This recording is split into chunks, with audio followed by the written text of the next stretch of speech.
This week on The Inside Story, Russia's war on Ukraine and the end of a deal earlier this year to allow Ukrainian grain to leave the country is creating uncertainty for farmers around the world. Now, on The Inside Story, Ukraine grain.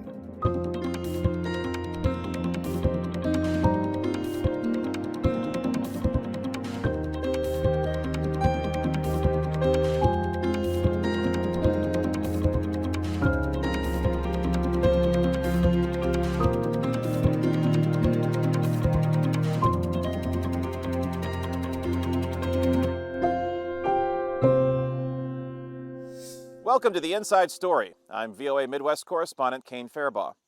Ukraine is the world's 6th largest producer of corn and the 7th largest producer of wheat, making the nation one of the leading suppliers of key sources of food globally. Agriculture accounts for about 14% of Ukraine's total employment and almost half of the country's overall exports. All of that was disrupted when Russia invaded Ukraine in 2022. But as fighting continued, a deal to keep Ukraine's grain flowing through Black Sea shipping ports helped stabilize commodity and food prices and provided the country with much-needed income. That deal ended earlier this year. After a series of attacks on Ukrainian ports, residents say they feel the country's now-defunct grain deal with Russia provided some protection, which is also now lost. Ukrainian port officials say they are working to expand alternative routes, but may only be able to export about a third of the agricultural goods they did before the war. VOA's Heather Murdoch has more from Odessa, Ukraine. Many residents believe Russia's pullout from the grain deal, which allowed Ukraine to keep exports, most notably a considerable portion of the world's food supply, moving through the Black Sea, has left them vulnerable and made their ports a target. I know in our city people had the opinion that they were being protected by the grain deal.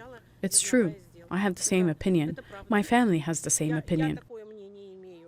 Others say the recent spate of attacks and the deal may be unrelated, as violence continued throughout the year in which the deal was in place. Now, the usual lines of cargo ships on the Black Sea are gone.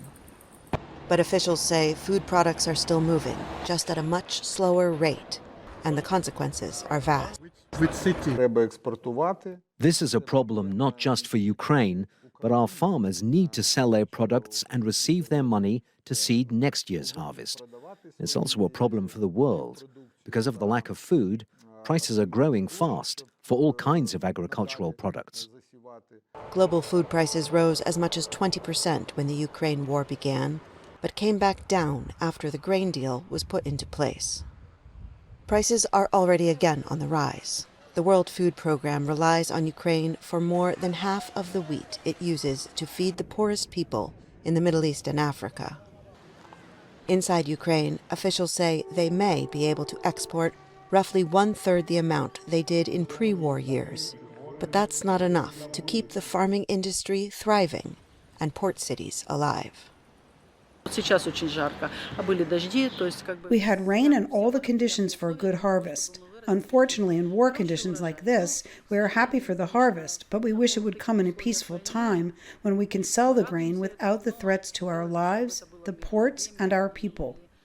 This year, winter is expected to be harder in Ukraine's port cities, with reduced incomes, a reduced availability of electricity, and attacks that seem to have intensified since the end of the grain deal.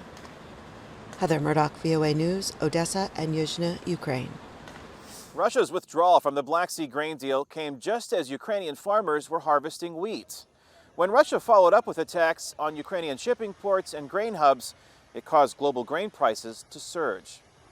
Anna Kostanchenko spoke with Ukrainian farmers about how this impacts their livelihood.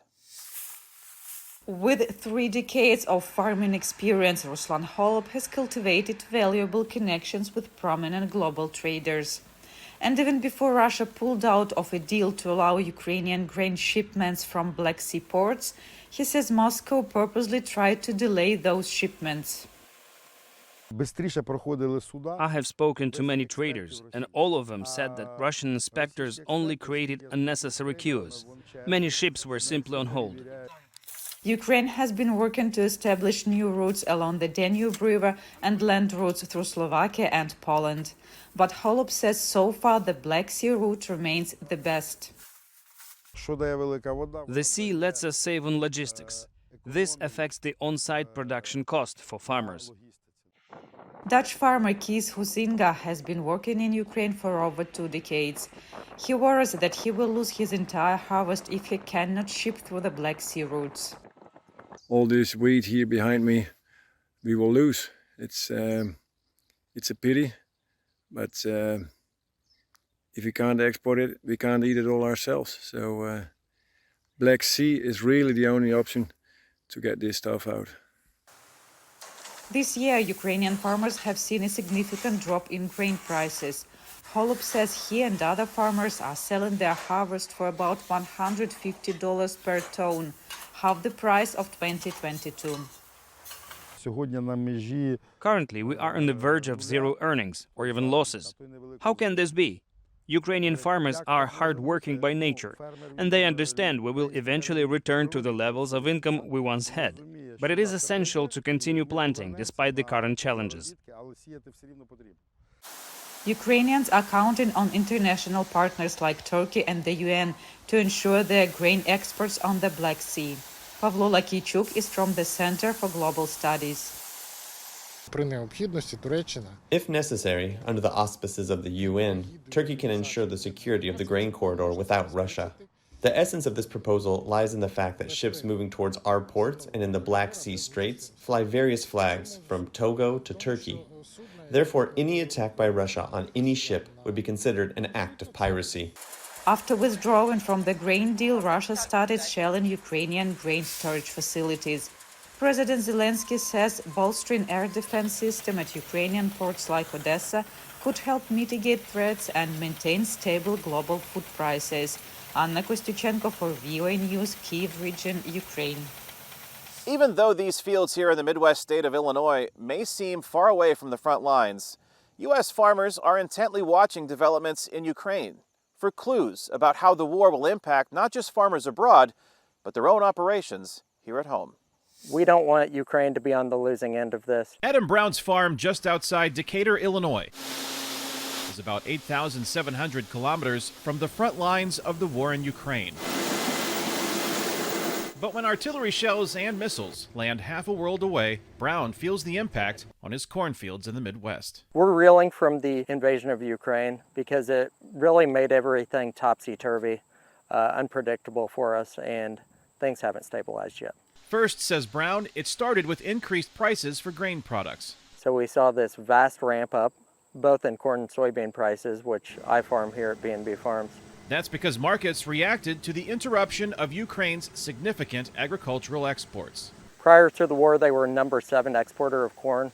We raise a huge amount of corn here in the Midwest. So we're very cognizant of what they're doing there. I actually watch the news every day, read about Ukraine as much as possible because they're a big competitor and we want them to be competitors. We want them to provide the food to Europe that is so valuable over there. As other countries filled the void created by the loss of Ukraine's grain products, this year wheat prices fell about 50% from all-time highs reached during the first month of Russia's 2022 invasion of Ukraine. Corn prices also dropped after a 10-year high last April. But our input costs just killed us. Belarus and Russia are leading producers of inputs like potash, which includes minerals and chemicals that are ingredients in fertilizers farmers widely use on their fields. Input prices soared as Brown was getting ready to harvest last fall and stayed elevated as he prepared for planting this spring. Belarus's position as a potash producer, they produce about 20% of global exports of potash, and they've been directly impacted from associated sanctions. Samuel Taylor is an executive director of research for farm inputs with Rabobank. Inputs are resources used to create things like ammonia that is a component of fertilizer. He says as the war in Ukraine stretched into its second year, global supply chains and markets adapted to the uncertainty it created. and prices adjusted. Ammonia prices this time last year to 1,700, they're now about 600. So you've seen a significant fall off in a lot of these pricing. We've now seen the affordability, so the price of fertilizers, come off so much that the affordability index has gone to its most favorable that it's been in nearly 20 years. So there's actually been a significant inversion on a year-over-year basis. Falling input prices were a welcome development for Gridley, Illinois farmer David Meese. It just happened to coincide with one of the driest months on record for his farming operation in central Illinois. So here you are at the end of June with all the money and most of the work other than the harvest part in a crop, and you're seeing it wither away.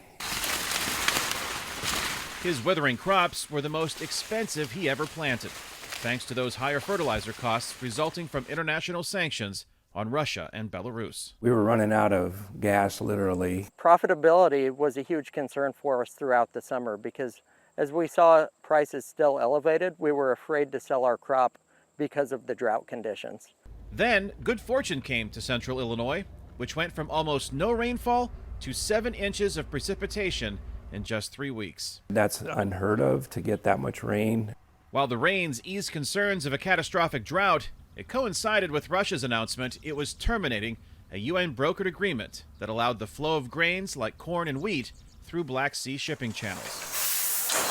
Russia's subsequent attacks on Ukraine's export infrastructure injected new volatility into the international marketplace. You'll see acts of aggression, missiles and things lobbed at grain silos along the Black Sea or grain ships that are compromised, and that'll lead prices to spike for a day, only for them to fall back down to some more sustainable volumes afterwards. Owen Wagner, a grains and oilseed analyst with Rabobank, says markets are continuing to adapt to Russia's attacks. It's a little bit of a sad reflection, I think, that the world has just sort of become accustomed to what's coming out of Russia.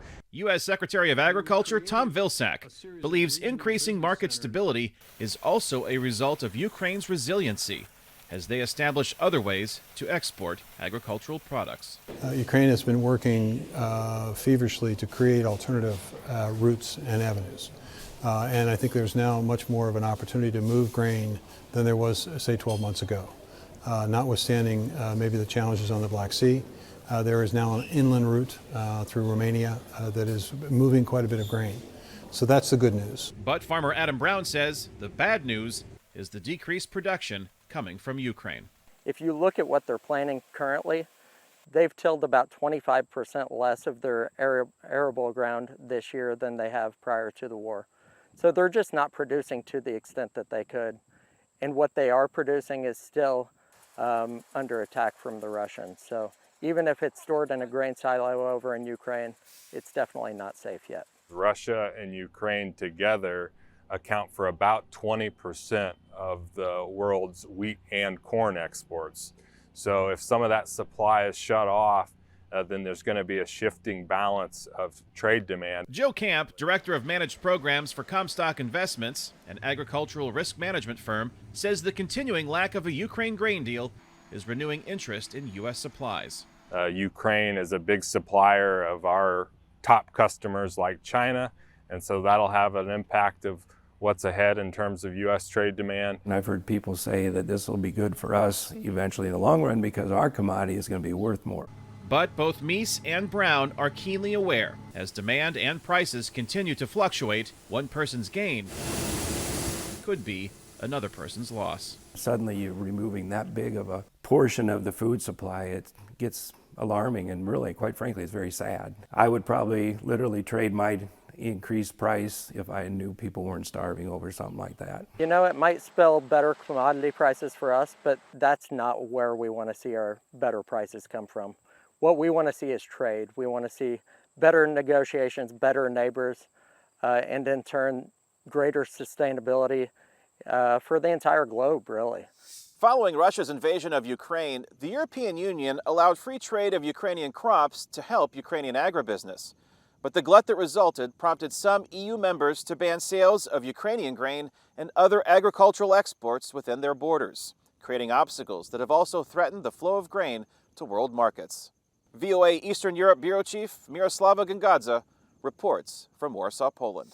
Łukasz Pergol, a farmer in Zjaldowo, Poland, has begun harvesting 100 acres of wheat and other crops. He's keeping business afloat, especially since the European Union in April allowed Poland and 4 of its neighbors to ban domestic sales of Ukrainian wheat, maize, rapeseed, and sunflower seeds to protect their own farmers, who were hard hit by the wartime flood of Ukrainian shipments. Agricultural ministers from the 5 EU states are pushing the European Commission to extend the ban past its September 15 deadline, but will still allow Ukrainian shipments to pass through their countries to other parts of the world. Pergol sees a good reason for the ban. If grain from Ukraine only transited through us, it would not be a problem. But many intermediary purchasing entities took advantage of the war turmoil and the passivity of the Polish government, bought this grain, and used it in our feed factories.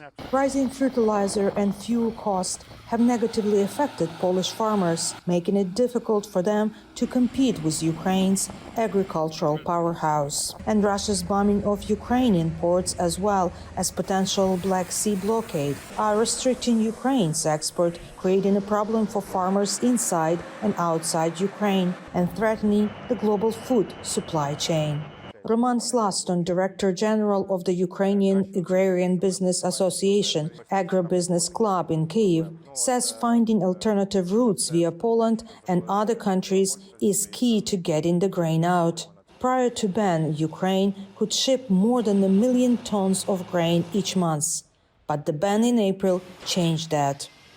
Transit, actually, over the last few months after the decision and ban, didn't recover to the volumes which we had until April. At least twice, and in some days we can say even triple the downsize of the transit. He says some Polish transit routes used before the ban are now close to Ukrainian crops, and the capacity of the ports is limited.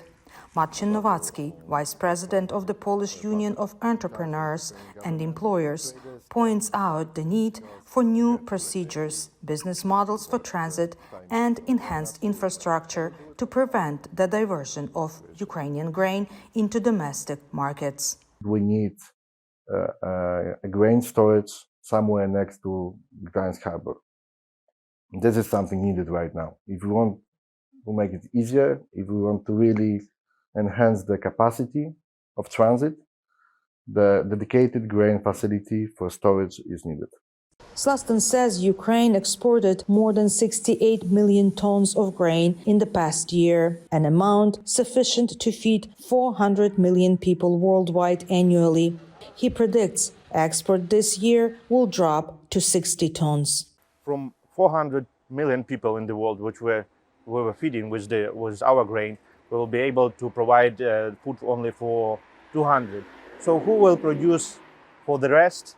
Ukrainian producers warn that unless the problem of delivering Ukrainian grain to the world is not addressed soon, global food security will be threatened further. Miroslava Gongadze, VOA News, Warsaw, Poland. Russia's invasion of Ukraine saw a dramatic rise in fertilizer prices for importers like Ghana, where farmers are struggling to cope. Ghana's economic challenges have made imports even more expensive, forcing farmers to switch to other crops, ultimately reducing production. Kurt Mensah has more from Ghana. Ghanaian farmers were hit hard by the jump in fertilizer prices after the invasion of Ukraine a year ago by Russia, one of the world's and Ghana's top suppliers. Western-led sanctions pushed companies not to trade with Russia, which industry experts say forced a 60% decline in Ghana's fertilizer imports and caused prices to skyrocket.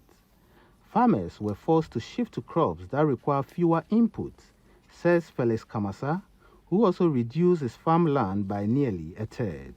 We have to look at other alternatives to make sure that we are in business, because commercial farmers, when you want to rely on fertilizer importation for now, you can't make any good profit out of it because it's a big challenge.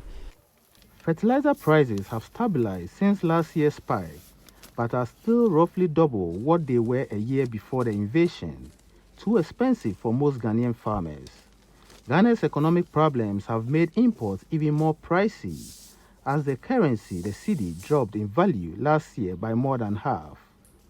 Nana Aisha Mohammed is country manager for the African Fertilizer and Agribusiness Partnership, AFAP. The dynamics of the fertilizer crisis in Ghana have slightly changed. We no longer, globally, the prices are stabilizing. However, it will take about 6 months for retail prices to catch up. And this is largely due to logistics and supply chain issues. We also, as a country, are facing some economic challenges, which means that our currency is not very stable and is performing very poorly against the trading currency, which is the dollar. Mohammed says food exports from Ghana, the world's second largest cocoa exporter, have also been affected.